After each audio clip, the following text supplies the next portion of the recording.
And now let's take a look at Judy and Jimmy and their friends, the Cinnamon Bear and the Crazy Quilt Dragon. Things seem to be happening left and right. Wesley, the Wailing Whale, swallowed their silver star and finally got it off his chest when Crazy Quilt tickled him and made him cough it up. Samuel, the Seal, caught it and started to juggle it. Higher and higher he tossed the star, and then, alack, Penelope the Pelican snatched it in midair and off she flew. As Cinnamon Bear would say, this is a pretty kettle of halibuts. Oh, dear. Every time I think about our star, I want to cry. Seems like we just never will get it back. Don't you suppose we ought to just head out into the root beer ocean and keep looking, Cinnamon Bear? I don't think that would be so wise, Judy. No, I should say not. Not until I've eaten my 4 barrels of corks. It would be a sad thing for us to get started and then have me get all soaked up with root beer. Oh. What's funny, Crazy Quilt? I was just thinking, maybe we could find us a root beer float. Oh, this is no time for bum jokes, Crazy. Oh, I thought it rather good myself. It's not. Now, Judy, I don't think it would do any good to head out into the root beer ocean. We haven't the extra slightest notion of which way the Pelican was flying. Well, right now I don't care much about anything.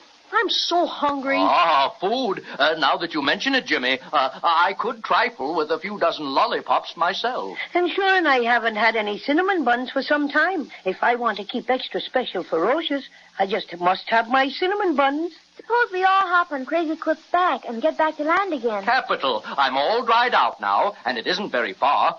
Climb aboard, my friend. Yeah, how about those inkaboos? Can't we go further up the coast a bit and avoid them? Soak my stuffing if I ever want to meet up with them again. None of us would, Cinnamon Bear. I'll head sort of north by east-northerly, and that'll bring us to a shore quite a bit out of their territory. You've no idea how good that sounds to me ears, Crazy Quilt. Come on, let's go. Sure thing. I'll get you ashore before you can say Jack Robinson. Jack Robinson. Oh, that's not fair, Judy. I wasn't ready.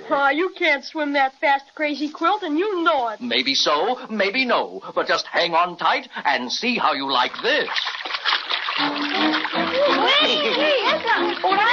using his tail for a propeller. Come along, Judy. Wait, in the water we go.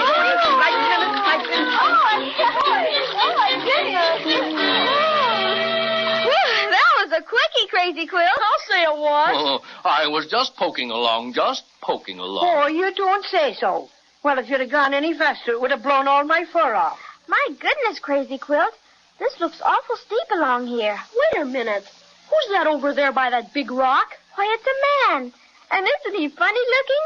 He hasn't got any sleeves in his coat. And would you look at that hat? It's so big it completely covers his face. And look, Judy. Look at all those white rabbits following him. Willikers. Why, there must be about 20 of them. Oh, it must be. It is. Is who? Fade my colors if it isn't that measly magician, Mr. Presto. You mean he's a bad man, Crazy Quilt? Oh, no, not that, but he's a bad magician. He takes magic lessons by correspondence. He means by mail, Judy. Right, and he insists on trying his half-baked magic on everything and anybody. Last time I met up with him, he practiced a bit on me. I shall never forget it. Well, what did he do, Crazy Quilt? Well, pride will not permit me to tell you, Jimmy. My Crazy Quilt ancestors would turn over in their graves. Greetings, my old friend Crazy Quilt. Greetings and salutations. So glad to see you again. And how's your Uncle Gregory? He seems very pleasant, Crazy Quilt. I refuse to make further comment, for a minute anyway. If he's a magician, maybe he can help us get our silver star back. Well, this is a treat if I do say so. And who are your friends, Crazy Quilt? Oh, hello, Presto. May I make you acquainted with Judy and Jimmy and Patio Cinema? How do you do? Any friend of Crazy Quilt's is a friend of mine, as I always say. So glad to see you, and how are you? How's about a few carrots, huh? Us rabbits is going to get tough if you don't crack through with some grub, and we don't mean maybe, see? Pardon me, Mr. Presto, but did that white rabbit say that, or are you a ventriloquist? No, that was the rabbit. Unfortunately, I produced him and about 20 others while I was doing my homework on magic lesson number 4. I take magic lessons by mail, very good, too, but after I produced all these rabbits out of my hat, I couldn't get rid of them. Keep following me around all the time and yelling for carrots. Very annoying, very annoying. But if you're a magician, why don't you make them disappear? Then they wouldn't bother you. Alas, I'm unable to do that. Lesson number 5 on how to make white rabbits disappear with nothing up your sleeve was lost in the mail. Oh, that's too bad. By the way, Mr. Presto, if you don't mind my saying so, I think you ought to get a hat that fits you. It keeps slipping down all over your face all the time. It's twice too big for you. Good business, fellow, just good business. I'm twice as good as any magician living. Gotta have a hat twice as big. Maybe so, Presto. But inasmuch as it's resting on your Adam's apple most of the time, it seems to me you're talking through your hat. Scorn me if you will, crazy quilt, but so help me Houdini if you don't mind your tongue. One of these days when I get to lesson 23, I'll turn you into a lounge lizard and Says then you moldy old magician. Why, I'll pull your hat so far down over your face you'll be able to wear it for a skirt. Here, control yourself, boys. Control yourself. Calm down. That's what I say. Besides, I want to ask Mr. Presto here some special questions. Only too happy to accommodate you, young man. Only too happy to accommodate what you. I want to know is, why don't you have any sleeves in your coat? Simple, my child, simple. If I don't have any sleeves, folks will know I have nothing up them. And are you a good magician, Mr. Presto? Good, I'm slightly terrific. I'll demonstrate. Well, there's only one kind of magic we'd be interested in right now. We're awful hungry.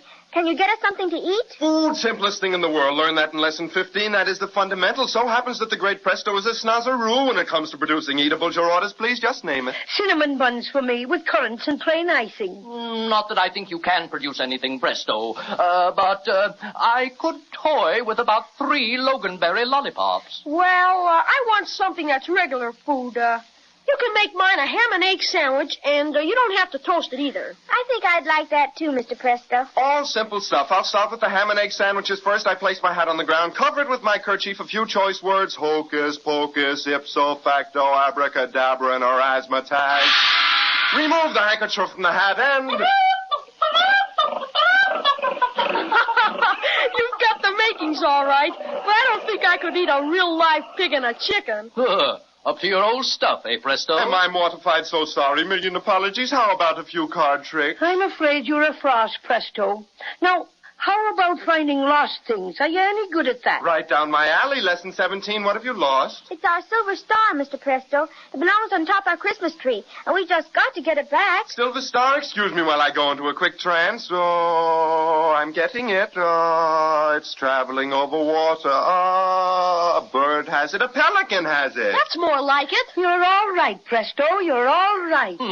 If you're so good at knowing where things are, perhaps your magic can bring back Penelope the Pelican, back with the silver star. Simplicity itself. In a moment, you'll see her step out of my silk hat. Watch a wave of the wand this time. And behold the pelican.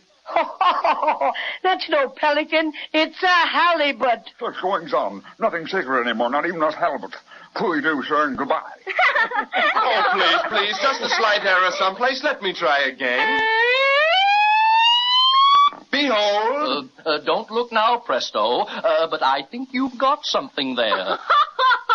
Why, it's a penguin. Yes, a penguin I am, and if I may say so, raspberries to all of you. Goodbye. Please, I beg of you, just one more chance. All right, but this is the last time.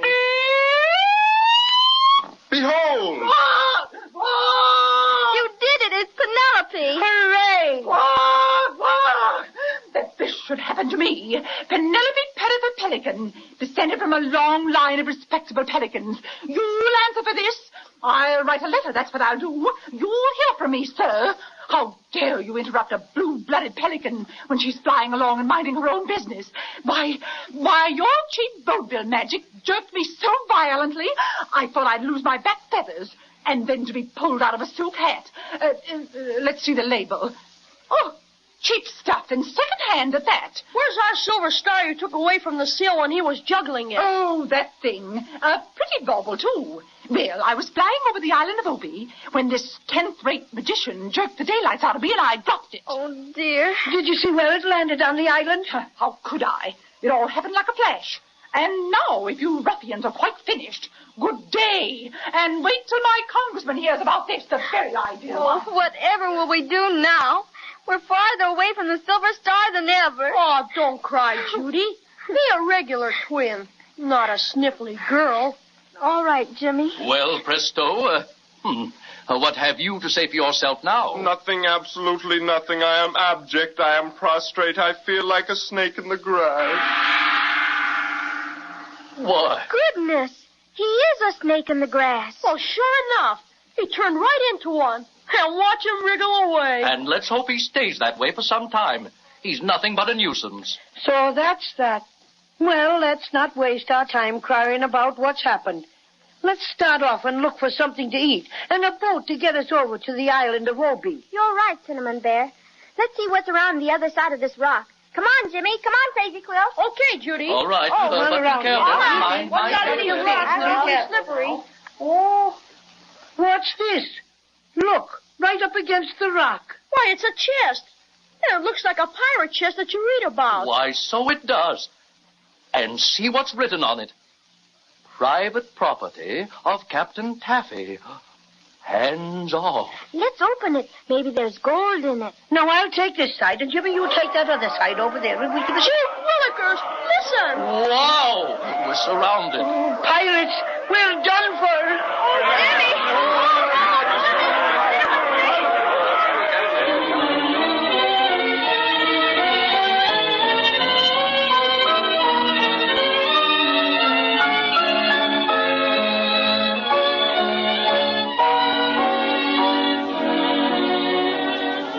Pirates. That's bad. Yes, indeed. From all I've read and heard about pirates, they're not especially good people to meet up with. Not at all. And next time we'll find out just what's in store for poor Judy and Jimmy and Cinnamon Bear and Crazy Quill.